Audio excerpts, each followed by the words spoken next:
So, uh, what's going on? Nothing, a lot of free time mostly.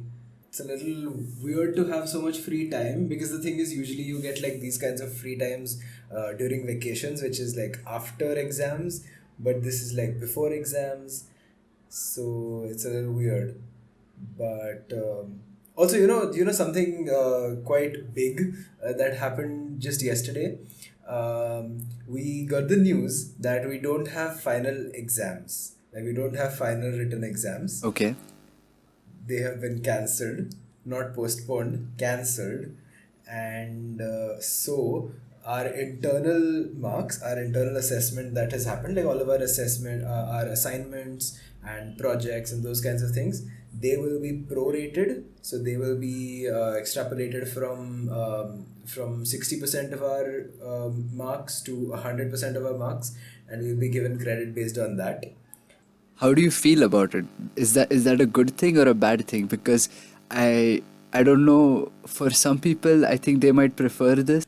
We don't have final exams, and we're just doing a lot of these assignments, which are not too bad. But now it's just that we have them like scheduled in such a way that we have like one assignment per day almost starting tomorrow. So it's like one assignment tomorrow and then another one and then another one. It's just gonna go on like that. And I was really hoping that I would have some time at home for free, so in that time I could do some other work like editing this podcast, maybe shooting some more videos for YouTube and things like that. But yeah, things don't really work out ever, do they? I mentioned the good part of our exams getting cancelled. The bad part is that so technically that means our semester is over. So like we're never gonna have like a farewell ceremony. We're not gonna have like a screening of all our films. We're not gonna have we're not gonna have like a final. So there's like no sense of closure. Like that's the biggest problem because it's like we came like on the last day of college. I just left college halfway through, and I was like, okay, I'm getting bored, I'm gonna go home. So I did that. So after that, we just found out that evening that we were getting like a 15-day break. And then we find out that we're not coming back to college for our exams or anything. So it feels like, that final closure, that final destination. It's like, oh, it's like, okay, that's happened. Okay, cool. And it's very weird because the thing is ki I had really high hopes from our like farewell thing. Like we were gonna have like farewell outfits, and we were gonna have like a proper party, and I was gonna participate this time properly. And all of that. But that sort of was not meant to be. And there's like this poem from T.S. Eliot, I think, which comes to my mind, and it's been there in my head for the last few weeks. But yesterday it just fit into a different context. I'm sure you've heard of this. This is the way the world ends. This is the way the world ends. Not with a bang, but with a whimper. Uh, So yes. yeah. It does sound a little dull, and considering like this is the end of your undergraduate studies, and Exactly, it's exactly. it's a it's a marker. It's a checkpoint. Exactly. And the checkpoint is so weird because like you would expect like on the graduation, like if you remember from our 10th standard graduation as well, how everyone gets like really emotional. You're like hugging everyone, you're crying, you're laughing, you're taking pictures, you're like signing shirts and whatnot, all that kind of crazy stuff. And all of this is not happening now. Everything was just through like WhatsApp. Everyone was just crying yesterday, and everyone's putting up like Instagram stories of like the group photos and things like that. And it feels very weird. It feels very I don't know. It doesn't feel real. It feels almost like a joke.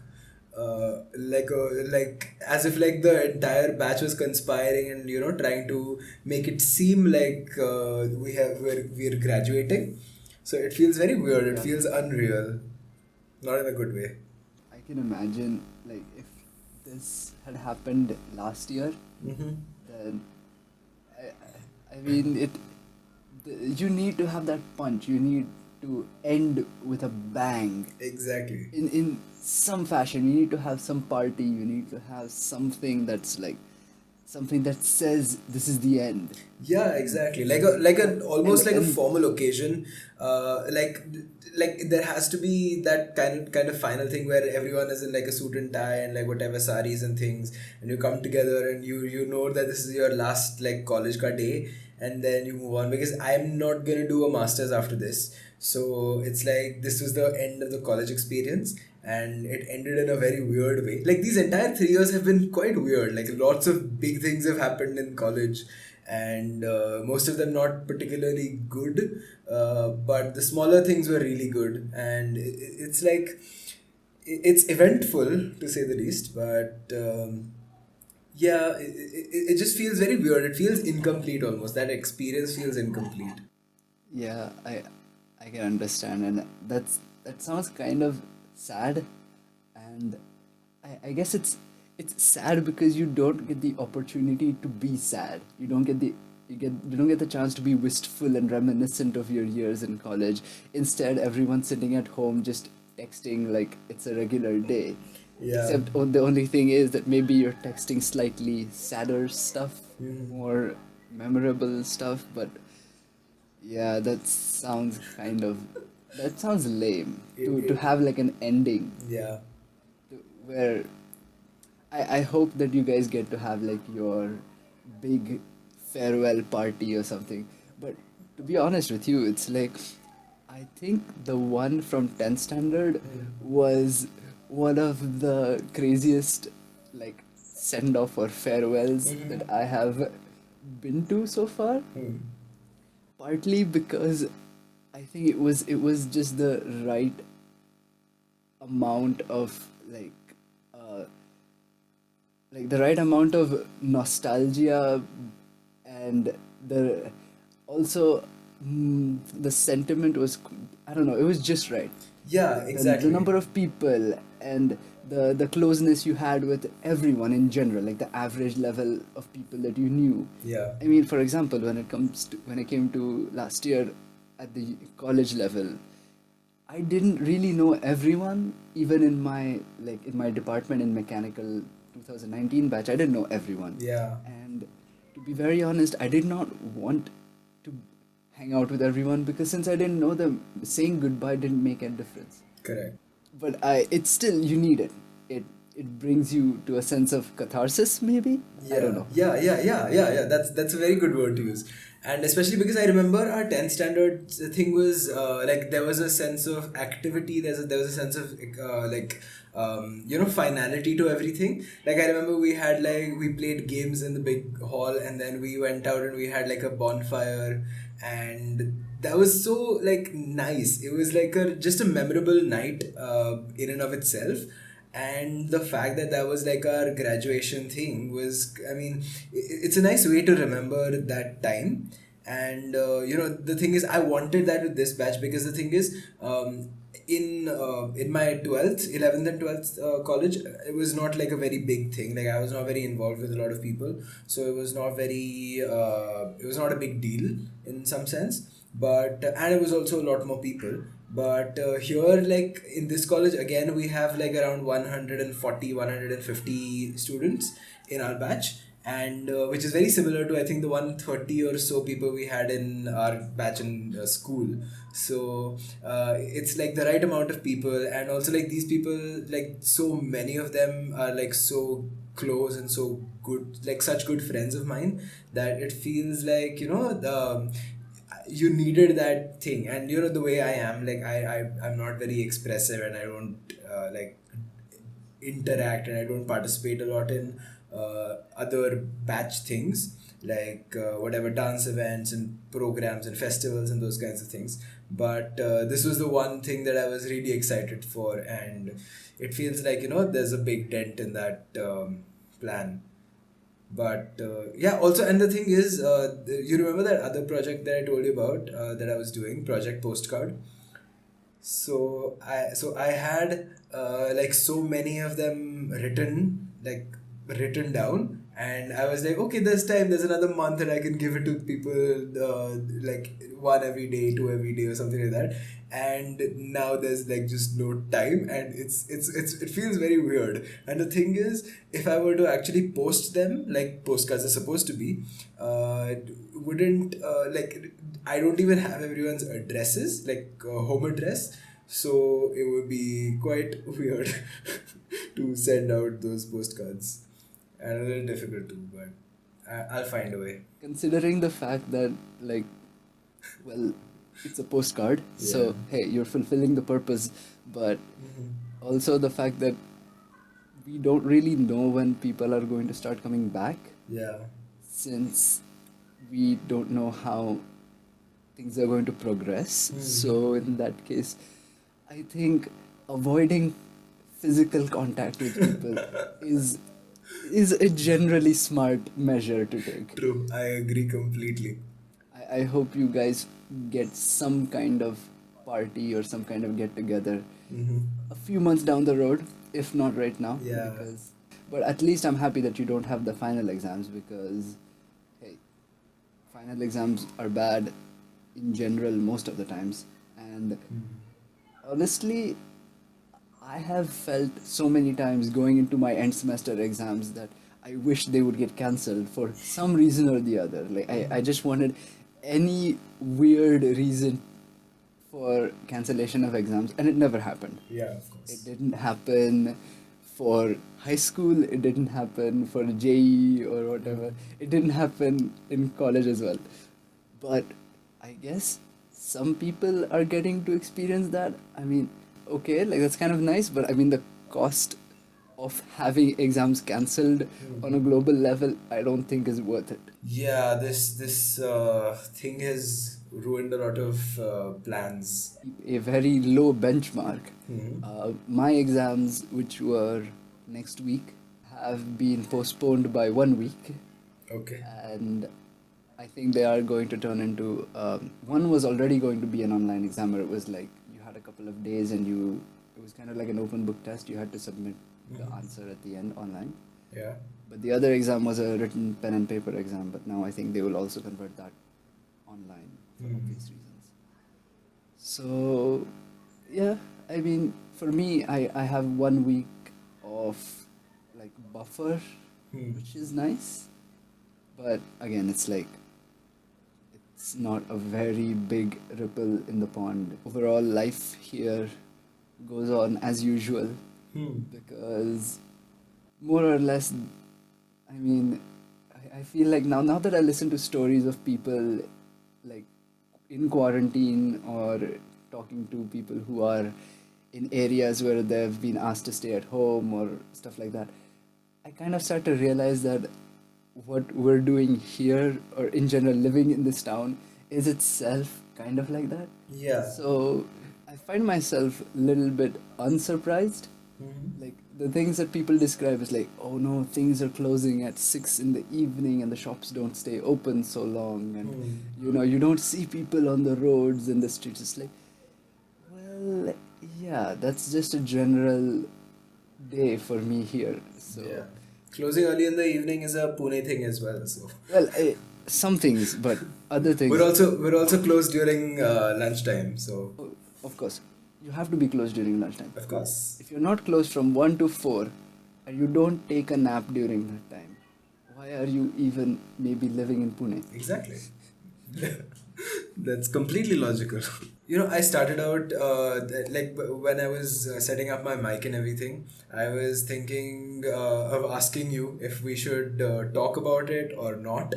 But then, like, it seems that we've like just dug into the meat of it. So Well, I don't think we've dug into it yet, and I would prefer to just kind of beat around the bush and then walk away instead of yeah, diving straight down the rabbit hole. yeah, we can Because, choose to distract ourselves and the one other listener that we have. oh, speaking of listener, we do have a few listeners, plural. Oh, So I got some feedback, and some of that has some of that was nice. It was nice to get that.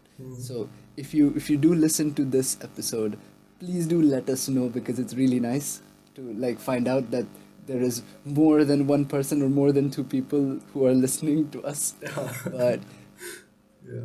a constructive feedback which was offered to me was that perhaps we should do video Okay. podcasts Huh. along with the audio, Okay. because we so the expectation was that since we uploaded to YouTube, Mm-hmm. YouTube is a video, I don't know, format website. Yeah. And the person who offered me the feedback was saying that he was expecting something to happen on the screen, Mm. which doesn't really happen. You know what we But should do? We should just have like a hidden Easter egg somewhere in the middle of it, like maybe just a couple of frames. And that would be like if someone yes, catches that, maybe they get a new car or something like that. But yeah, we can figure things out. The feedback that I got from the one listener that we have from like my end is that we should skip YouTube completely, and we should try to get an RSS thing and get on the proper podcast apps, because what she's been doing is she's been asking me to send her the audio files. So I'm just sending her the audio files yeah. and she's listening to that. So we're not even getting that counted as a YouTube view.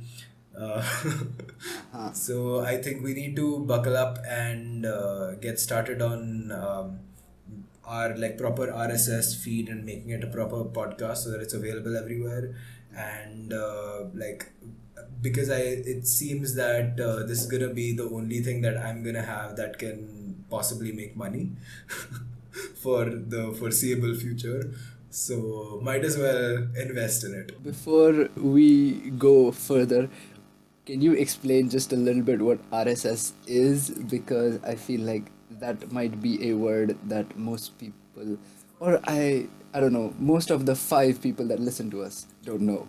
Okay, so RSS is basically the Rashtriya Swayamsevak Sangh, and it was started by KB Hedgewar. I'm sorry, that was the wrong RSS. Wrong rabbit hole. Wrong rabbit hole. Wrong rabbit hole. Abort. Abort. Yeah. Abort. Abort. So yeah, RSS is basically called really simple syndication, and it's a format of some sorts that was sort of made for the internet. So the way it works is that websites have a RSS link.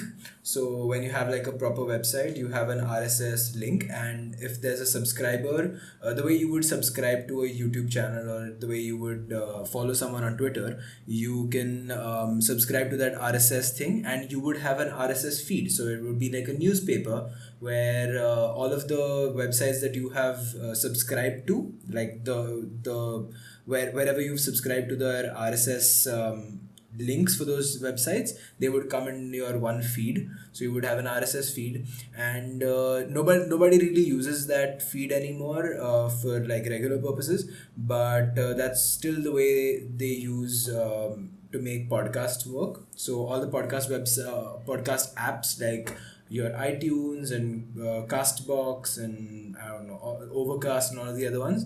Google Podcasts is another one. So all of them basically use a version of RSS to get all of those podcasts into one single feed, which is their app, and then people can subscribe on that. So it's like a more convenient way to get your podcast from people. So yeah, it's a little weird, and it's I think it's like that thing of like bodging together things. Like you find one application for something, and then you try to finagle it into another application, and then you move it into another application, and somehow it works for you, though it might be a little tedious. But now because of the way apps work, it's gotten much easier. So yeah, and. The only thing standing between us is that to get the RSS feature on our website, so for our podcast, we would need to have like a proper domain name and a proper website, which costs money, which we don't have anyway. And for monetization on YouTube as well, we need like 1,000 subscribers and like 4,000 watch hours of watch time, which is a little difficult. But so the best thing you can do as a listener, all five of you, I'm talking to you right now, if you can share our podcast with your friends and family and anyone you think might be interested, just let us know, and also please write to us or email us or just talk to us. Let us know what you think of our podcast, if how we can make it better, and try to basically so that we can get more listeners. And once we do, we can probably make it more convenient for the five of you as well. I promise you, this is completely unscripted. This is just me begging for money so that we can continue to do this podcast in a way that can benefit you guys as well. So I have a little bit of follow up from the last time. Uh-huh.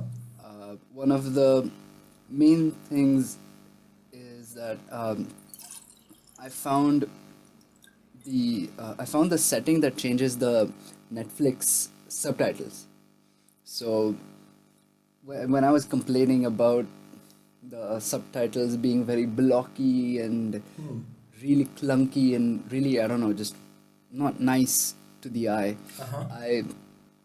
I think almost the very next day, I was just wondering to myself, and I checked the settings, and you can change it, and they have like a lot of nice fonts, so like you don't have to stick with the bulky, blocky, weird subtitles. You can actually convert it to a really nice, pleasing format which you like.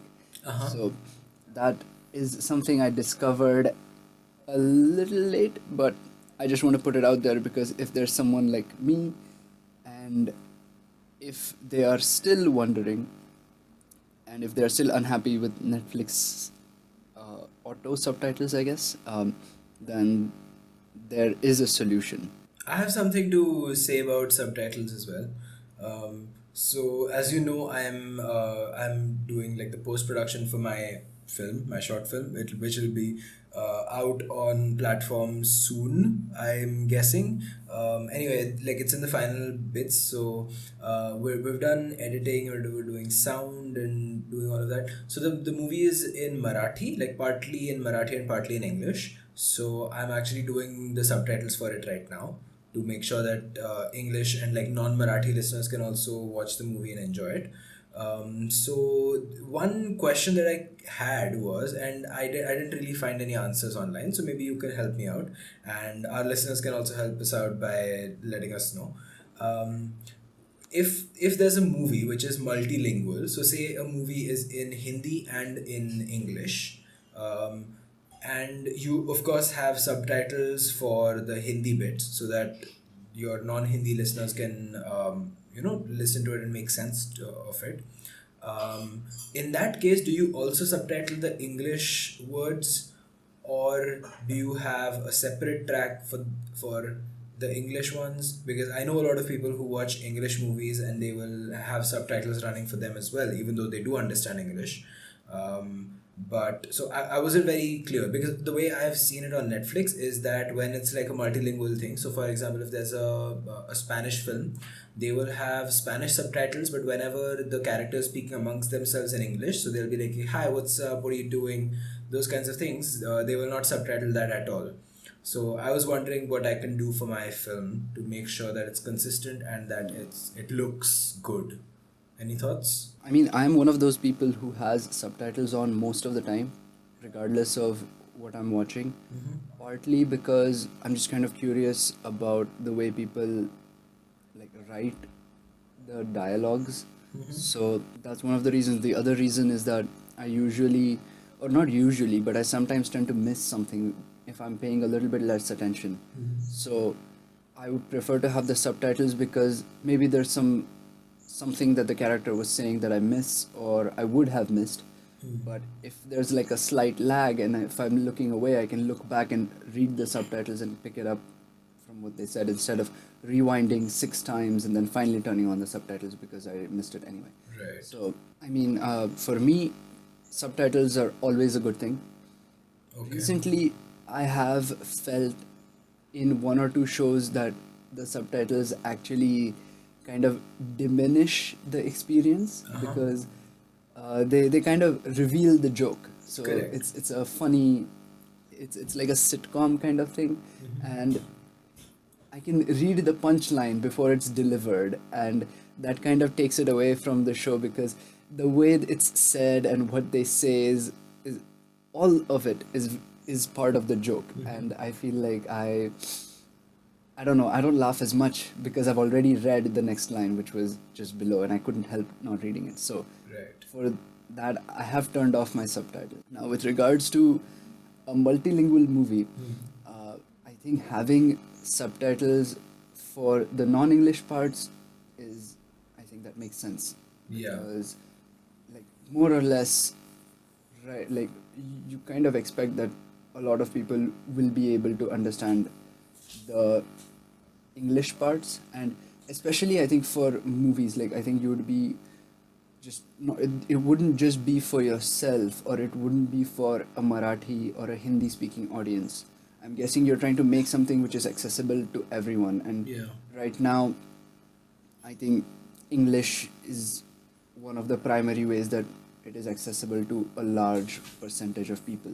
So in that sense, I think having subtitles for the Hindi speaking parts, yeah, I think that's fair. I am wondering though whether it should also work in reverse, where you have like a second track maybe, Yeah. and maybe you turn it on depending on the audience. Like if you know that audience is like a Marathi speaking audience or a Hindi speaking audience, then you also have the English translated into Hindi. The only thing is, if I was one of the people in the audience, it actually kind of sucks, but my speed of reading Marathi or Hindi is not that fast. No, no, no. What I'm saying is the subtitles would be, say, for the Marathi bit, the subtitles will be translated, of course. So you'll have subtitles in English. So if the line was "Tu kai karto hai," the subtitles would be "What are you doing?" Right? So that's the way it would be. And the my only issue is that if I have subtitles for the Marathi bit and I have subtitles also for the English bit, like there needs to be some sort of distinction between the two languages, which I'm finding a little difficult to just wrap my head around of how it needs to be done. Maybe like different colors, or maybe I can have one of those in italics, but then it would feel like, italics give you an impression of a foreign word, or more pressure on a word or something like that. So I don't want that to happen either. So I'm just a little, but I think that idea of having maybe two subtitle tracks, so it just doubles my work a little bit. But I think it makes sense to have one track which is just the translation for the Marathi bit, and one track, subtitle track, which is for the Marathi bit and the English bit, and then people can choose which one they want. I agree with you. That sounds like a good idea. And I mean, as far as I've noticed, I think you might have seen this as well. In the parts that I've seen in like where in movies or TV shows where it's mostly English with a mix of another language a little bit here and there. Um, the English bits don't have any subtitles, but the non-English language parts have translations Yeah, exactly. within the video itself, and then there's like a layer above it of the subtitles that I can choose to toggle on and off. Huh. So if you could do something like a layer, something like that, Right. um, But in those cases, I think the foreign language is usually hard coded into the video. And I am a little bit against that, because then if there was someone like me, for example, or like you, who understands Marathi and English both and does not like subtitles, they can just watch the movie without any hard coded things at all, which is the way I would prefer it. But I guess it does make sense to have that as an option as well. But I'll need to figure that out. I think that's also like a minor issue, because that's like I can just try out different permutations and combinations and see which works, and like get a test audience or something like that, and see which one works better. But the bigger problem I think for me right now is we've talked about this during our discussions about Your Name as well, the film, the Japanese animated film. So like I remember talking to you about the subtitles on that film. Like the first time I watched the film, I had a different subtitle track, and the jokes landed a little differently and the translations were a little different. And then the second time I watched it, I had a different subtitle track, so it was translated by someone else probably, so it was like slightly differently worded. And that I felt was much better than the first time. So those kinds of things as well. So I think there's a lot of importance in getting the translation just right, because it makes a lot of it has a big impact to pick the right words and pick the right rhythm of the words as well. And my uh, like big concern, and I think I can talk to you about it in detail later, like off the record. But there are some lines which are jokes, that's like wordplay in Marathi. So I there's no way to translate that into English without losing everything completely, or just explaining the joke of like okay, like this is the literal translation and in brackets word play or something like that. And that I like that's just like a terrible decision, a terrible choice. So I don't know how exactly to translate that, but I don't My know. recommendation would be for at least the wordplay and stuff. So where you're going into like, I would say, second order meaning, Mm-hmm. right? Um, I would say I think you don't have to translate any of it. Hmm. You can just go with the literal translation of the sentence or the line and just continue with the flow, because Hmm. that leaves your flow uninterrupted. At the same Right. time, um, those things kind of become they're valuable to a person who speaks Marathi, for example. Correct. Correct. And like for just from my experience, I've realized like there are some words that maybe a person who's learning the language will learn, and then it becomes like a fun, I don't know, fun, enjoyable thing to find out. Like, oh, okay, so that meant there was a joke there, where you don't have to Right. explicitly point your finger at it, Uh-huh. and you can just leave it there for those who get it, and just pass it by for those who don't. Mm-hmm. And I think there's more there's more fun in having that kind of like a behind the lines kind of a meaning. Makes sense, but there's like a third layer. Yeah, I was gonna say that unless it is important to the story in some way, unless it's like super important, I don't know, to the character, in that case maybe you would have to explain it. But then in that for that maybe you could entire change the entire translation itself, which is a combination of the literal and the hidden meaning. Okay, I'll just outline the issue here, because the thing is, the movie is called What's in a Name. The movie is about like I'm not gonna spoil anything. I'm just gonna give you the log line, which is like the movie is about these sixth graders, these two kids who come together and form a club because they get bullied because of their name, like they get teased on their name. So they come together and they're like trying to sort things out for themselves. So in that case, like when these kids are getting teased, the problem is it would have been fine to translate the meaning of, or the literal meaning of words to a different language. Like the translation would have been fine for a regular word, but in this case, because it's their name also, and names don't translate from language to language, so the names don't translate, but the second layer of meaning that is being hinted at by the bullies, by the people who are teasing them, it does need to be translated. And it's this sort of dissonance between that first layer of like untranslatable, the name, and the second layer, which is the translatable but hidden, which is the literal meaning of the words. And because they don't really match completely, it's like a very weird kind of unique kind of scenario where I can't even translate the words literally, because then it makes no sense, because then the wordplay is lost, because the wordplay was there in the name. So It's just a very weird problem that I have, and not something that I thought of when I was writing the script. Again, I think it would be perfectly okay if you don't have any translation, but if you do want to go for it, maybe you could just describe the emotion. I mean, obviously, the whole visual bit is going to explain very clearly that the kids are getting bullied and they're getting teased and whatnot. And I mean, I think the whole idea of your movie about being about names is going to make it abundantly clear what's happening. Right. I don't think that's a problem.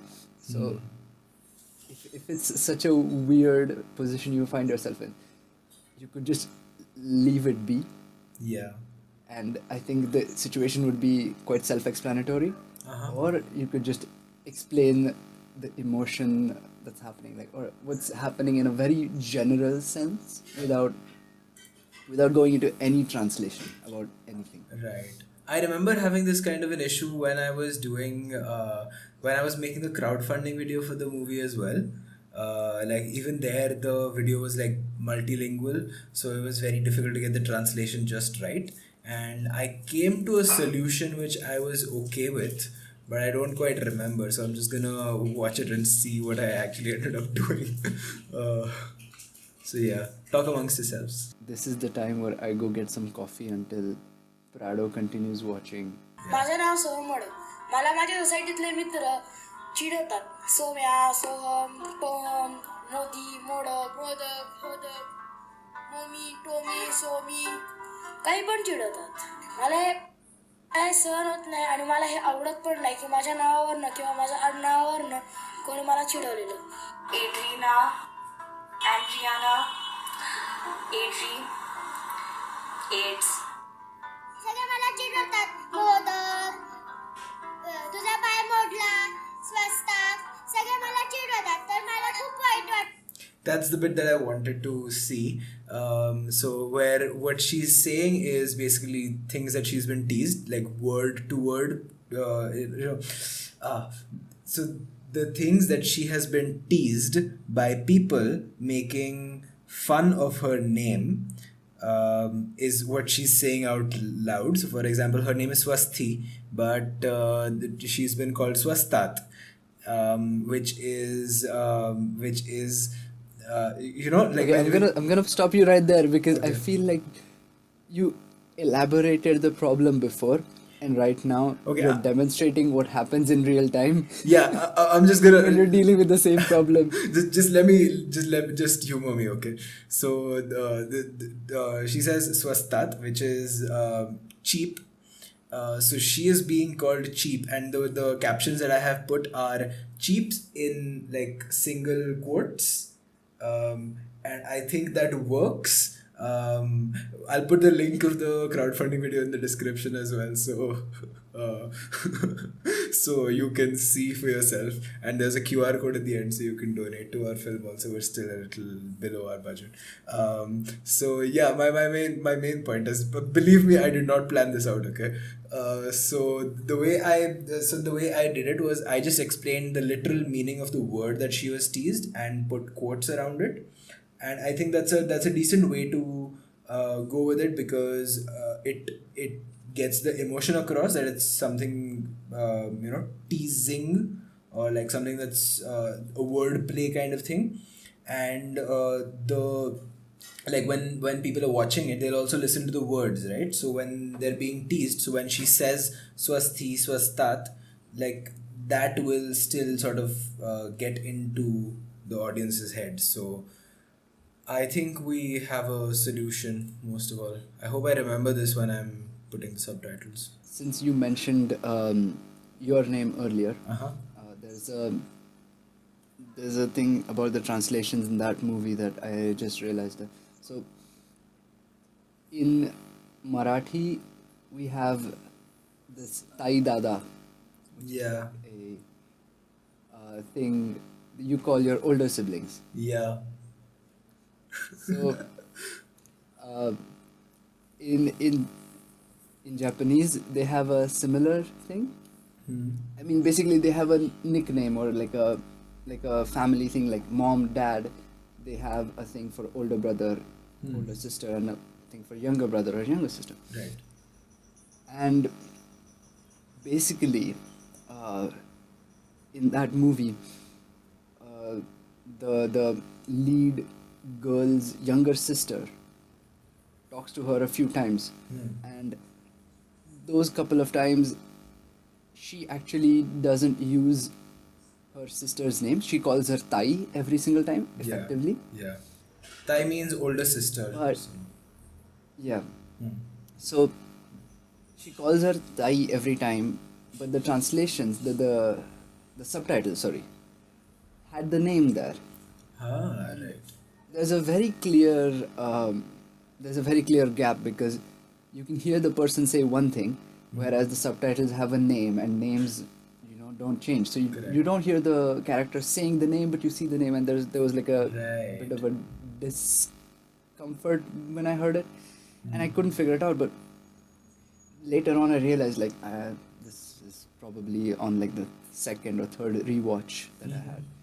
That since this whole movie is all about like discovering things and the way they reveal stuff is very nicely done, and the movie is called Your Name. Yeah. So the lead two characters' names are revealed almost simultaneously, I believe. I'm not sure, but they are revealed in a very specific way Right. at a certain time. They don't tell you the names straight off the bat. Right. Whereas this is one of the first dialogues, and in the subtitles the name was revealed. Whereas if you're actually listening to the movie, you don't find out that person's name. You know it's a main character. You know it's a Correct. lead. Right. Right. And when I realized, I was like, well, I kind of missed out on that experience. Uh-huh. And I think there was a little bit of a small aha moment there as well when you find out what the girl's name is, because she's being called Tai until there's a reveal of her name. The word I think that she uses is Onecha. Yes. And her name is Mitsuha. But that is that like a spoiler because that's her name and matlab, that's the name of the movie. Your name. So I guess technically it is a spoiler, like a very small spoiler, because I don't know how many people are going to watch it. I really like that movie and I would recommend watching it, but I don't know how many people will watch it, and even if you do watch it, it's like the name gets revealed quite early on into the movie. but I think if you get the right subtitles, you know what I just realized about the subtitles when you mentioned it is that it might also be a cultural thing. So in say Japanese culture, you would call your older sister Onecha. In say Maharashtra, you would call your older sister Tai, or in like northern India, you would call your older sister Didi. In a lot of American culture, and I'm guessing a lot of like English audience, at least when it's written down, like for subtitles, for example, I think they're looking at the American audience and a lot of the European audiences. But I think it's a cultural thing where this is from what I've seen of America, from other movies, that you would call your older brother or your older sister by name. So maybe the subtitles were looking at it in that way. They were like, okay, this is going to go to an American audience, so you would call your older sister by their name. So Yeah, probably. So I'm guessing that's the rationale behind them subtitling it in that sense. So like Oh, yeah, it definitely makes sense to subtitle it the way they've done it, because I can't really imagine having like if you had a little literal translation, you would have like older sister or like maybe sis, but it doesn't really convey the same emotion as Tai or Didi or Onecha. I guess Yeah, maybe yeah. I'm assuming that Tai and Onecha are comparable, but they may not be. But the thing is that you're the one use- of us who knows Japanese. So well, yeah, but anyway, I really don't know the full implication of each word, but anyway, I can really see where they come from, because if you kept saying older sister, and I say this while making air quotes, that really doesn't come off as very fluid. in terms of the translation, Uh-huh. and it seems very jarring, especially if you had to read it, and then it's like that's really weird because Right. a translation is also supposed to make sense in the translated language Correct. from both ends. Correct. And at the end, I guess what you have to conserve is the meaning, and it's okay if you mess up the words or if you switch the words around a little bit, as long as you're preserving the meaning. Correct. And that makes much more sense to me. So I'm quite happy with the translations that they've done, or the subtitles that I have. They're really nice. Mm-hmm. Nothing against that. But these are the kind of things which, after a certain point, you really can't change if you're translating.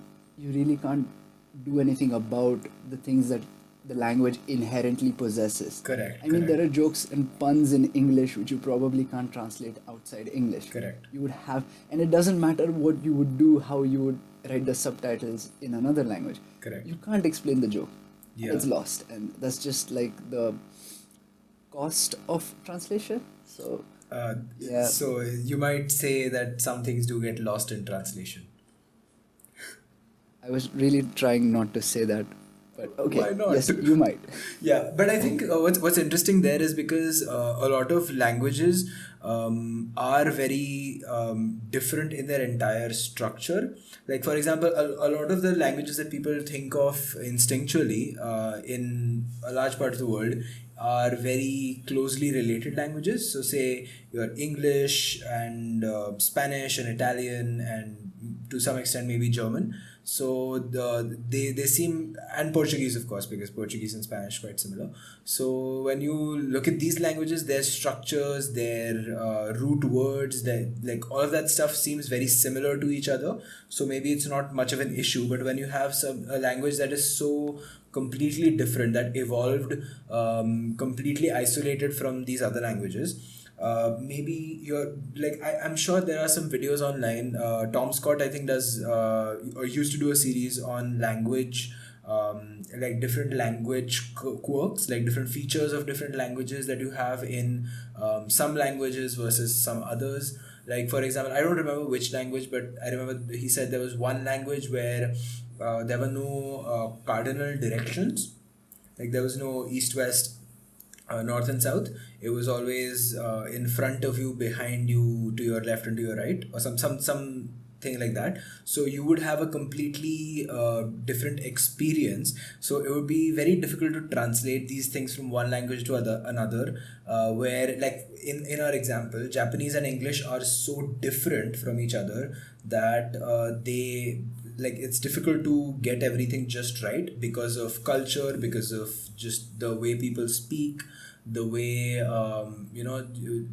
where the translator also needs to like make a call of whether the literal meaning is more important or the feeling is more important, or say the wordplay is more important, or like these kinds of things have to be considered. And I think it's quite interesting, and I would love to talk to someone who actually does a lot of like translations and things like that, and see what they think about it. Like I know one of my friends who did translations for a TED conference that happened last year, I think.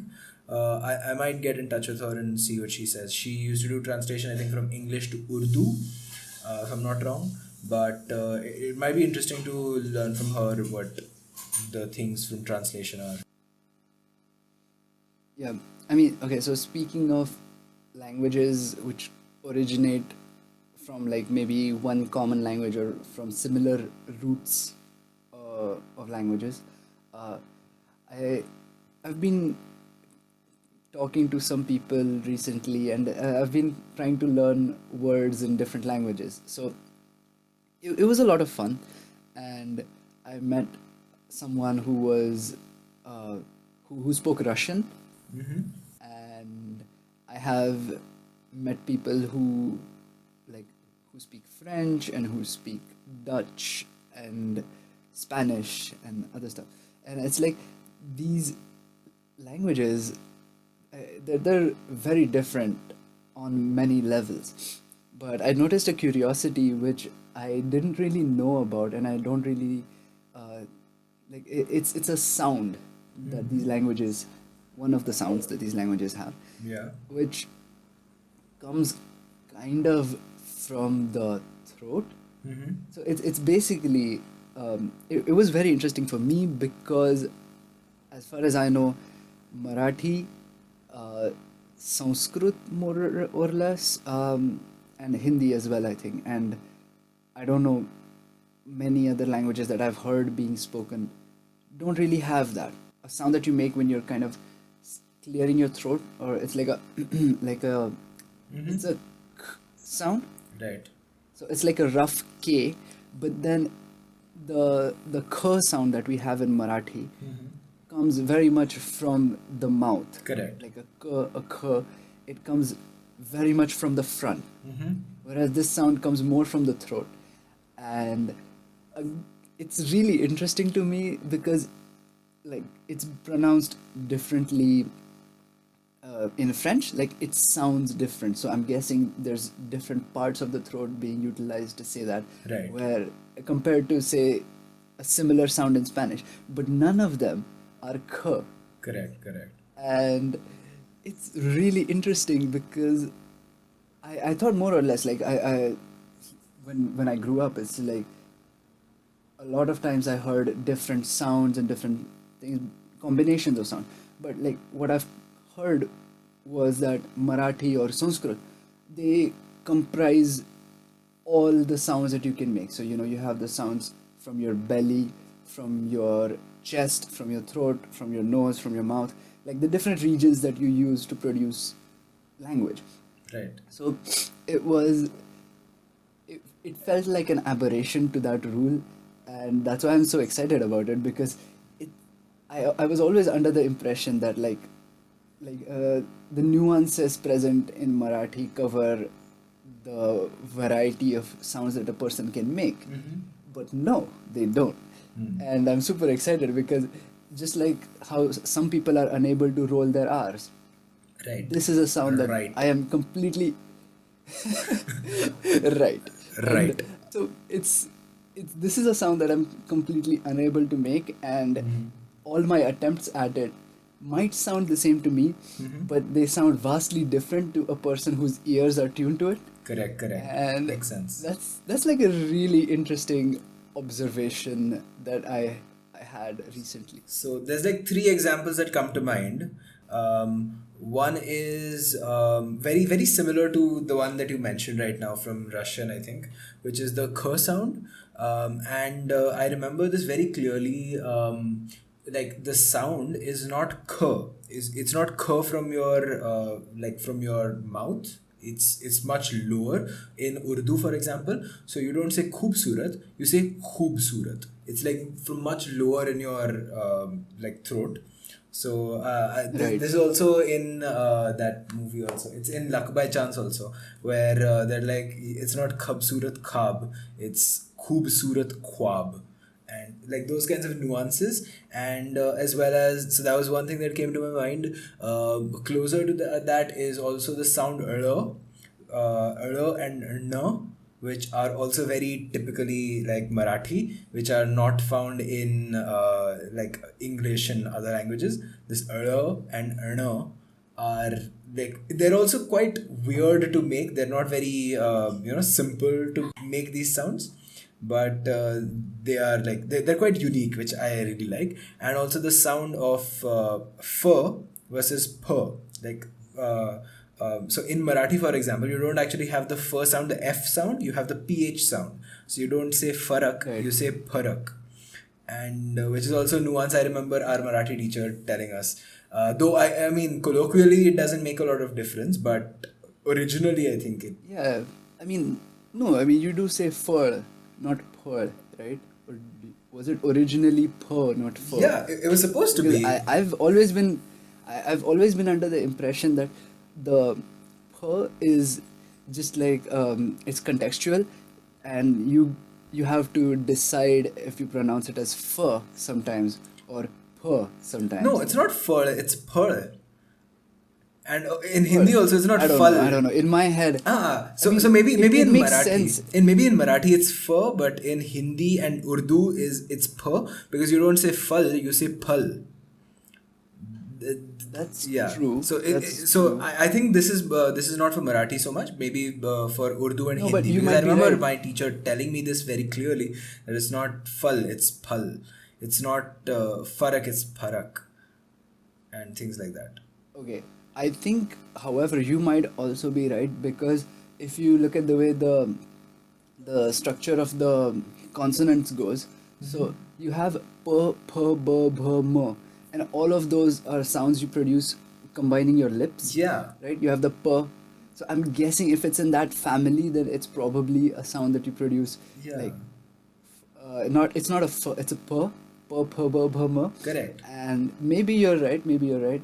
And I guess if anyone who's listening knows how it actually goes, and if you have like a source for it, please message, email, or I Send don't know, voice notes. let us know. Yeah, send voice notes, because I'm really curious about this, and it's like, I think I'll ask my grandma. She should probably know.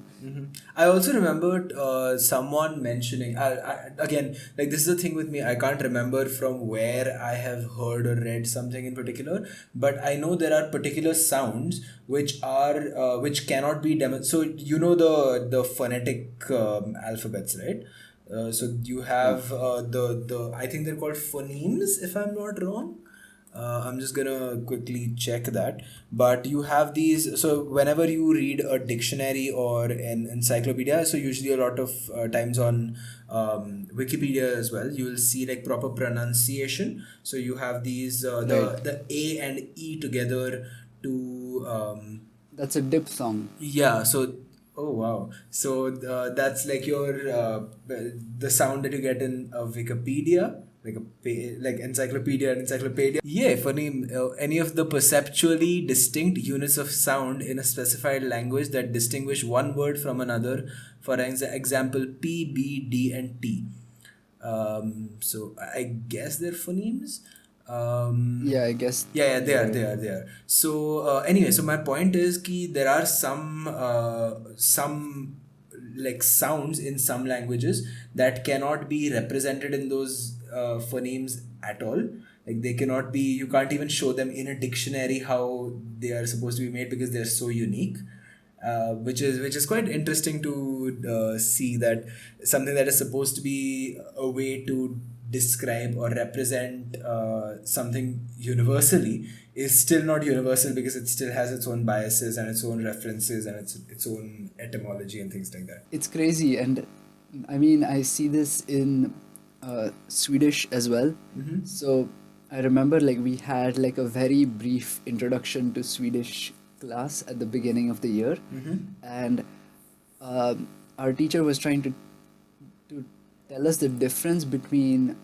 So basically, there's a sound which you get when you combine the alphabets T and J, and there is a different, very similar but slightly different sound you get when you combine, I think, S and K it was. Uh-huh. And I'm not sure if I'm saying this right, and I probably will miss it, but the way I think about it is that they're similar to the sh and the sh we have in Marathi, Right, right. and they it's just that, now imagine, like, now these are two variations, right, from a similar sound but produced from different parts of your throat. Right. Now imagine there being like four of these different types of sound, but they all sound the same to someone who has no idea. Correct. And they're hard to distinguish. So the TJ makes a different kind of sh, the SK makes, I think, more like a h sound. It's where it's more it has more breath in it. And maybe I'm saying it wrong, but it was, again, it's like a very small deviation that I really cannot, it's imperceptible to me almost. And that makes all the difference. And it's like just how the languages have evolved. Like, for example, Japanese doesn't have the L sound, or at least it doesn't have it very distinctly. They have a R, so they have the R sound, but Yeah. it comes very close in pronunciation to L when it's said correctly, I believe. So Okay. that is why a lot of words in Japanese, which are approximations of English words, like for example, elevator is I think erebato, Mm-hmm. erabeta, I guess. I'm not sure, but they have they have the R as a substitute for the L, If you and remember if correctly, I'm sorry to interrupt. If you remember correctly from this episode of Lateral on YouTube, they have this one thing where the Japanese word for suits is sebero, which comes from Savile Row, so it's they don't have the it's L sound. sebiro, yeah, Makes sense, makes yeah, sense. We're learning. yeah, and then it's like, so I was talking to one of my friends who's Spanish. He has a more like, so he pronounces things with say cerveza, where the C is pronounced more as a th. Yeah. Whereas he was telling me because he has like family who comes from Latin America, Uh-huh. and he was telling me the differences of how it's pronounced cerveza over there, and it's really interesting. It's really cool to see all of those variations and how they differ, and I don't know, it just makes me feel super excited. I remember we've talked about this quirk in Spanish before, because like I remember I think in school we used to talk about this, especially in context with Enrique Iglesias, like because he's Spanish, he would say the th sound versus the sir, which you would get from Latin American speakers. So, which is quite interesting. And also, one small little fact check on something that I said: phonemes are the sounds. So, there are 44 phonemes, like these unique, distinct units of sound. What I meant that there was no representation, those are the IPAs, the International Phonetic Alphabets. So those are those are your A and E and the E's with the things like that. What you see in what you see to represent these things are the IPAs, and the sound itself is called a phoneme. So I just want to make sure that all of our 5 listeners get like proper facts. I got confused because I thought international phonetic alphabets were the NATO sounds, alpha, beta, Charlie, but I forgot what they called. They're called NATO phonetic alphabets. I think it's the NATO alphabet. It's called the NATO something alphabet for sure. The NATO phonetic alphabet. That's what it's called. Amazing. And they're not alpha, beta. They're Bravo. Alpha, Bravo, Charlie, Delta, Echo, Foxtrot, Golf, I'll add a Hotel. link in the show notes. No, Golf Hotel India. I'm not reading this out. I just know these by heart because I remember one of my cousins is like a pilot, and when he was learning, we used to do this back and forth because I used to challenge him that I know all of these. So we were at Golf. So Golf Hotel India, Juliet. J के बाद क्या आता है? K ना? J K Kilo Lima, Micro. November, Oscar, Papa, PQ, Quebec, Romeo, Sierra, Tango, Uniform, Victor, UV, W, Whiskey, X-ray, Yankee, Zulu. That took longer than I expected, Impressive. but cool. I have been following, and you are right on. I think all of them except M, which was Mike. Mike. Yeah. Oh, I remember why I got it wrong also because I remember my cousin again. He was telling me about the call signs that they have to give when they're like they're flying. So they have to communicate to the tower, the communication tower. Oh shit. ATC. ATC, yeah. So when they have to communicate with the ATC tower, they have to tell they have to tell them your flight name, your tail number. So the numbers that he used to tell me were they had PMR something something. So it was Papa Micro Mio. So it was Mike Romeo, but in my head it was like Micro Mio. But anyway, so weird tangent, but yeah, those are I the believe that is known as a humble brag. okay, cool then. Moving on. This kind of makes me think about like the languages that are kind of dying out, or even the dead languages. So recently I saw this YouTube video. I don't know why, but just on a random walk in the YouTube world, I found this video where a guy tries to guess which language is being spoken Uh-huh. by just listening to it, and he is apparently a polyglot, or at least he speaks a few languages, Uh-huh. more than three or four. So, Okay.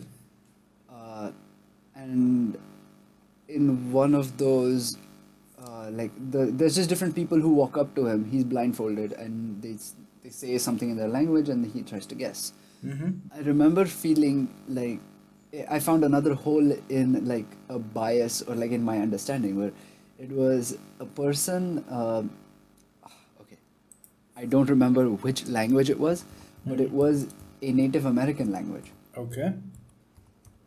And the hole in my understanding or whatever, I don't know what it was, but I realized it was like, whoa, there's a whole world that we don't think about of languages that are present, say, even just on the North American continent. Right. I mean, there's the obvious English, Spanish, French, but there are languages which are native to that continent, and I kind of was taken aback by how, I don't know, how wrong I was by just not thinking about how many languages there are.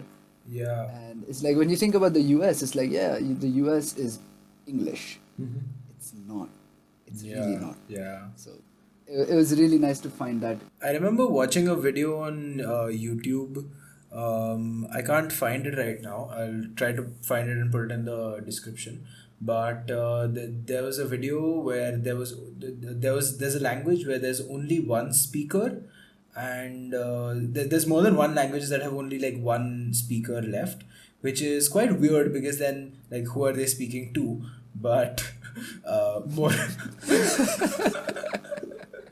uh, More importantly, because they were the only one who spoke the language and they're like really old, because the language is very different. I think it was like a language from a small tribe somewhere in Asia. So because it's so difficult to teach that language to someone else, like that language would die out with that last person, which is quite weird to think of. Entire languages. And I remember like this entire thing of languages is very interesting because when you lose a language, you also lose its entire like history. You lose all the etymology that you get from it. Like, so if there are words that have come to our language from other languages, and those languages have died out, we will never know that it comes from that language because that language has died out and you can't like cross reference that. And also because a lot of the literature in that language goes away with it. You can't read it anymore, and it's all very weird. And the most famous like bit of translation that I think most people will recognize is the Rosetta Stone. And that's like a very that reminds me of how a language that is dead can be sort of revived in some way if you have the right key, if you have the a way to translate it back. But then in that case, I think it would be very weird to have like for the Rosetta Stone, I think they had three languages, right? They had the Yeah. Egyptian hieroglyphs, they had the ancient Greek, and they had one more, I think Sumerian script or something like that.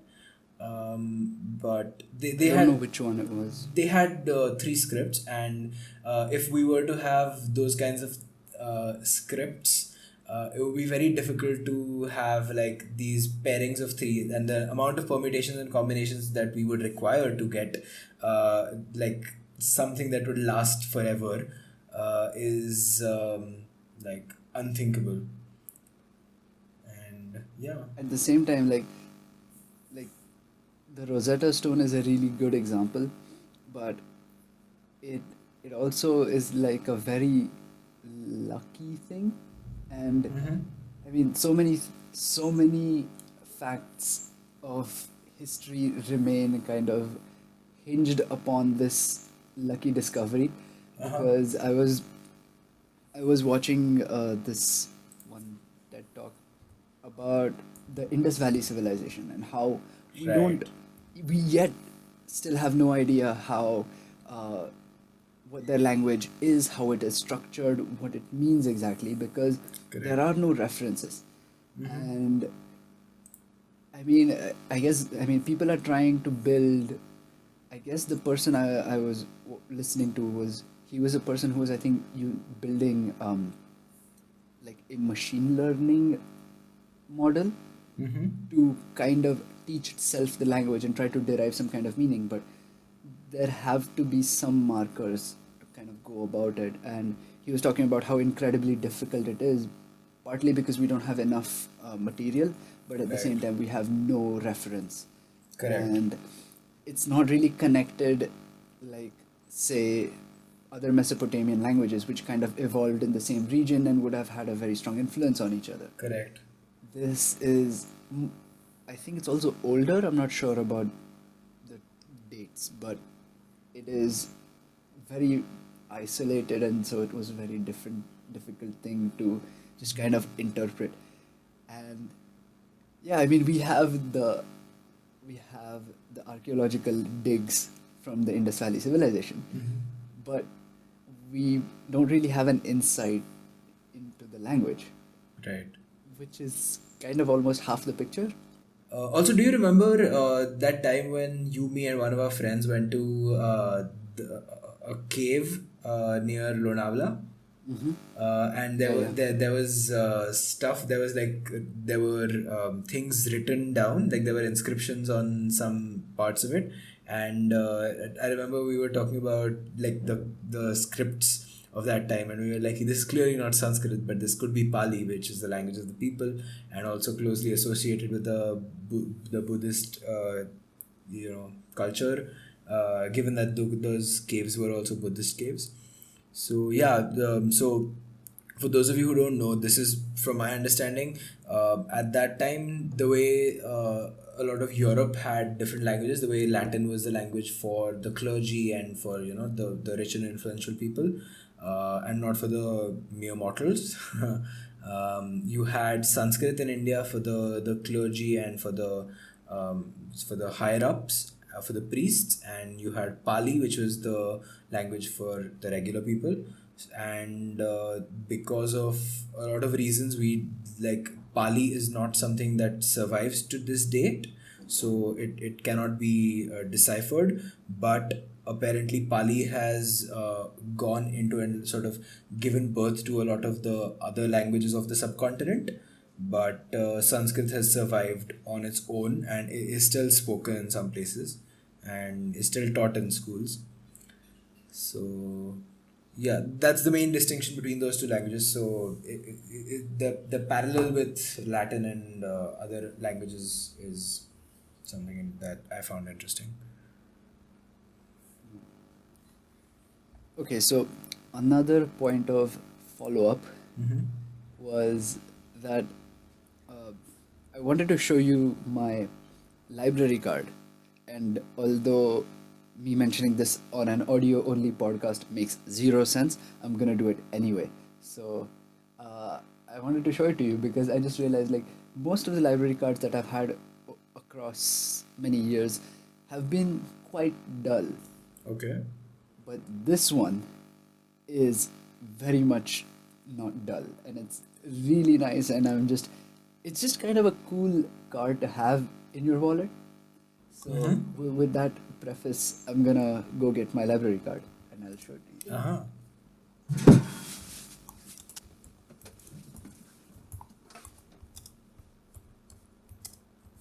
So, listeners, while Mihir is gone to fetch his library card, I will look at all the stuff on my to do list because I have a lot of work. I hope I cut it out because this is going to be quite dull. So I have a lot of messages popping up, and yeah, it's weird. But as we were talking about Rosetta Stone in different languages, as I was Googling things, I realized that the Rosetta Stone is named after the town that it was discovered in the Nile Delta. And the word Rosetta is a very bad translation of um, the word Rashid, which was the town's name actually. So it's the Rashid stone, which is translated to Rosetta stone, which is I don't know how you make the jump from Rashid to Rosetta. It's a bit of a stretch. And the three languages that I mentioned, I'll just give a clarification on that. So you had three levels of text. The top and middle texts are in ancient Egyptian. The first one, the top one, used hieroglyphic scripts, and the second one used demotic script, and the third one was ancient Greek. And ancient Greek was a language that had survived, that still survives to a large extent. So we still have ancient Greeks. So the people who worked under Napoleon, I think. I forgot his name. It was Jean-Francois Champollion, who headed the team that made the translation, the key for the translation. And yeah, the demotic that I mentioned is the ancient Egyptian script derived from northern forms that were used in the Nile Delta. And yeah, so in Egyptian also there's something that happens a lot with some Asian languages, like I think Chinese has this. Maybe Japanese does too. I'm not very well versed with these languages, but they have something very similar to Egyptian, where you have different words for the different characters themselves, and you also have meanings for the words. So they have like two meanings and something like that. So yeah, Mihir is back. So we'll look at his library card. So I found my library card after some hunting, but this is it.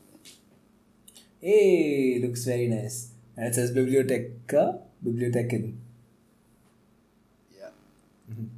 And on the back, it's a very fancy orange. And I love that color. Black on orange looks really good. it looks wonderful. It's very Halloween, but as far as library cards go, I have to say this is the coolest one I've ever had. Uh huh. So, if any librarian is interested, I think this is the way to go. This is my recommendation for all libraries, that they just need to, you know, mix it up a little, make their cards more fun, and I mean, Don't you have a doesn't mean much because Don't you have a friend who was learning librarian stuff? Like who was gonna become a librarian? okay, so I feel like I want to say yes because there was a person I met like I don't know 4 or 5 years ago, who said she wanted to be a librarian, but I don't really know whether she went through with it, so I have no idea. Okay. Maybe she can be the first person you influence. Yes, so bibliothek, at least biblioteken is I guess the Swedish word for, I think the bibliothek is the Swedish word for um, library, and I think it's biblioteca in Spanish and very similar. In Portuguese as well. But and there is a fun rap at the end of one of the episodes from Community in season 1 where they rap about the location of the library. It'll be in the show notes. Yeah. I tried rapping that, but we have cut it out because it was really bad. You don't have to mention what you cut out. That's the whole point of cutting things out. It's okay. It can be a hidden. It can be something that's hidden, and someday they can No, but find the the uncut version of this podcast the, where they can the hear point me of cutting rap. it out is I think you're gonna get a bad rap because of it. Ooh. No, but the point of cutting anything out is that you remove it from existence. You don't remove it from existence. That's the point. You're just denying access to it, which I feel like we shouldn't do so much. Like we should give them access to all our unfiltered thoughts. Which reminds me, we've been recording for an hour and a half, so very unfiltered I thoughts. feel like yeah, I feel like access to anyone's unfiltered thoughts is not really a good idea, particularly because our unfiltered thoughts are just like monkey brain stuff. So, I mean, I don't think any good comes from unfiltered thought. And this is unfiltered thought, which Yeah. is precisely why we have things called editors, which is why we have final cuts, and which is why we don't publish the rough cut of a movie. Haha, but I am the editor. So we'll see what makes the cut.